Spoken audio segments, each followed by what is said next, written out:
3. Ya, baik. Assalamualaikum warahmatullahi wabarakatuh. Selamat pagi, siang, sore, atau malam, Bu Retno dan teman-teman sekalian yang menonton.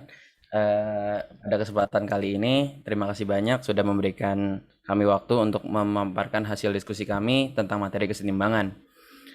Untuk pertama-tama kami akan memperkenalkan kelompok kami dulu ya dari kelompok 9. Yang pertama ada saya Muhammad Umar Farhat Al-Fatah, biasa dipanggil Umar dengan NPM 21067048424. Lalu ada teman saya Alif.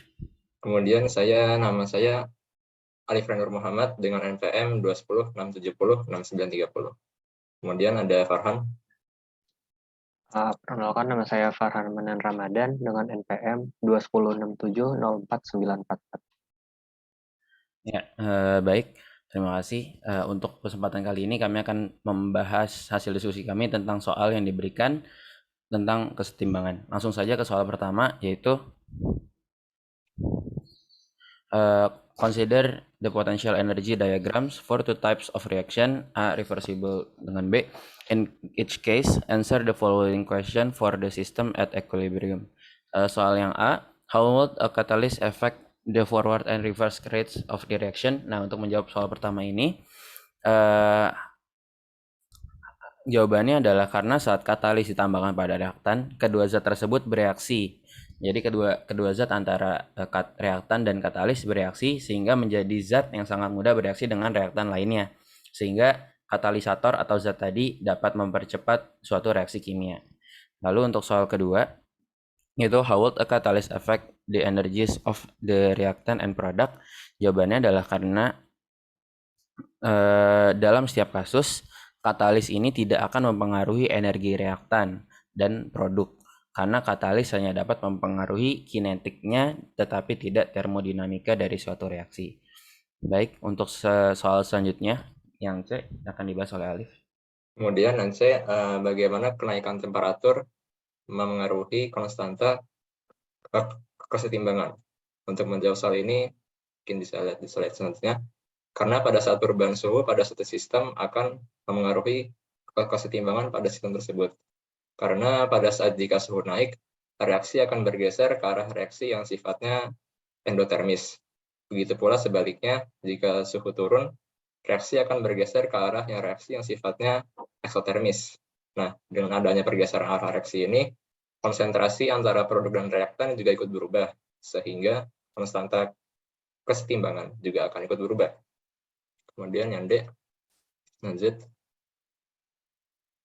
Jika efek dari katalis hanyalah untuk menurunkan energi aktivasi untuk reaksi maju dan reaksi mundur, tunjukkan bagaimana konstanta kesetimbangan tetap tidak berubah apabila katalis ditambahkan ke dalam reaksi. Nah, lanjut. Jika satu-satunya efek katalis adalah untuk menurunkan energi aktivasi, kita dapat menunjukkan bahwa konstanta kesetimbangan tetap tidak berubah dengan menerapkan persamaan Arrhenius. Dari diagram energi yang ditunjukkan di bawah ini, kita dapat melihat bahwa reaksi maju dan mundur memiliki energi aktivasi yang berbeda.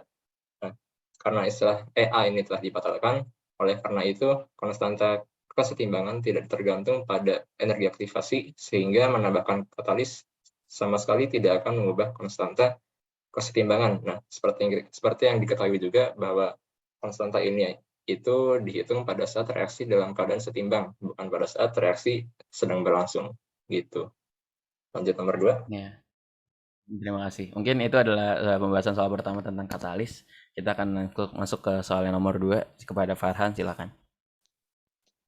Baik, pada soal nomor 2, kita mengetahui bahwa tetapan kesetimbangan parsial Kp sama dengan 1,9 pada 727 derajat Celcius. Dan kita membutuhkan untuk mendapatkan 0,012 mol CO2 dan 0,025 mol CO pada kesetimbangan. Jadi ditanya adalah tekanan total yang diperlukan. Jadi C sama dengan C tambah CO2 sama dengan 2CO. Nah, pada tetapan kesetimbangan parsial ini, padatan atau solid itu tidak termasuk pada kesetimbangannya. Jadi Kp sama dengan PCO kuadrat dibagi PCO2 sama dengan YCO dikali P total kuadrat dibagi YCO2 dikali P total. Sama dengan kalau disederhanakan menjadi YCO kuadrat dibagi YCO2 dikali P total. Pada kesetimbangan ini, kita dapat mencari fraksi molnya. Pada fraksi mol CO2 sama dengan YCO2 sama dengan NCO2 dibagi NCO2 ditambah NCO sama dengan 0,012 dibagi 0,012 tambah 0,025 sama dengan 0,324.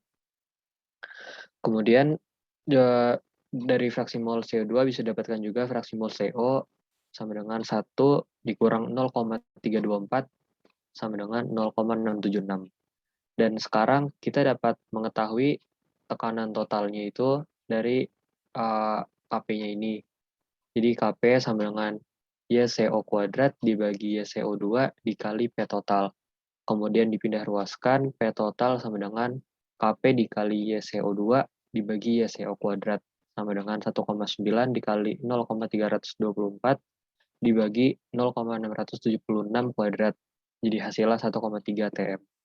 Mungkin sekian dari nomor 2. Ya baik, terima kasih Farhan. Mungkin sekian pemaparan hasil diskusi kami tentang materi kesetimbangan untuk menjawab soal yang telah diberikan. Dari kami, kelompok 9, mohon maaf atas segala kesalahan yang kami lakukan.